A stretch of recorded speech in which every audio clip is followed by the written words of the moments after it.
লঘুচাপের প্রভাবে নদীর পানি বেড়ে তলিয়ে গেছে ভোলার ইলিশা লঞ্চ ও ফেরিঘাট সহ আশপাশের এলাকায়। এ নিয়ে খবর জানাতে আমাদের সাথে যুক্ত হচ্ছেন HM জাকির। HM জাকির, নদীর পানিতে ইলিশা লঞ্চ এবং ফেরিঘাট সহ আশেপাশের এলাকা ডুবে গেছে, এখন যাত্রী পারাপারের কি অবস্থা?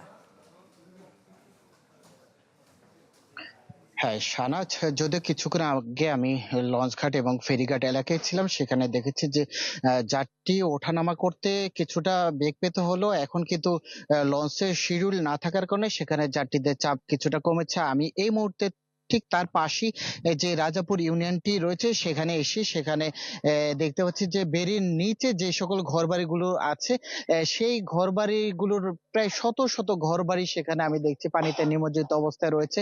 যে তাদের কাজকর্ম সবই উঠোনে যে পানি উঠে আছে সেখানেই তারা সেইভাবে কাজকর্ম সারছে। এখানে আমরা তাদের সঙ্গে কথা বলেছি যে এই পর্যন্ত তারা যেটি অভিযোগ করছে যে এখানে কোনো কারো সাহায্য সহযোগিতা বা কোনো ধরনের খোঁজ খবর নিতেও পর্যন্ত কেউ আসেনি।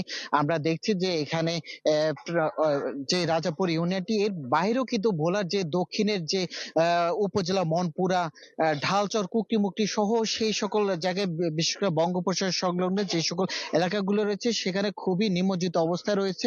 সেখানে জোয়ারের পানি ওঠার সাথে যেভাবে মানুষ এসে ঘরবাড়িগুলো তলিয়ে যাচ্ছে, ঠিক ভাটা হওয়ার সাথে যেখানে পানি নামতে শুরু করার পরক্ষণেই আবার সে জোয়ারে এসে আবার সে একই অবস্থা ফিরে যাচ্ছে। আমি যদি একটু কথা বলতে চাই, এখানে যে বাসিন্দারা রয়েছে, আসলে কতদিন যাবত আপনাদের এই অবস্থায় কি ভাবে চলছেন আপনারা?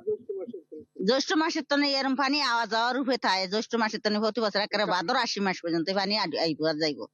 এই ওরা তালে থাকবো, একটা না যাতে না হারতে আরেকটা আয়া পড়ে, একটা না হারতে আরেকটা আয়া পড়ে।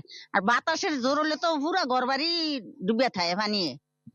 আমরা হ্যাঁ, তাদের সাথে কথা বলে যেটি জানতে পেরেছি যে তারা বরাবরই একই অভিযোগ করছে যে পানিতে নিমজ্জিত থাকার কারণে যে বিশুদ্ধ পানির অনেকটা অভাব রয়েছে, কেননা এই বাড়ি সহ আশেপাশের এলাকায় কোনো টিউবওয়েল না থাকার কারণে তারা খুবই দুর্বিষহ জীবনযাপন করছে।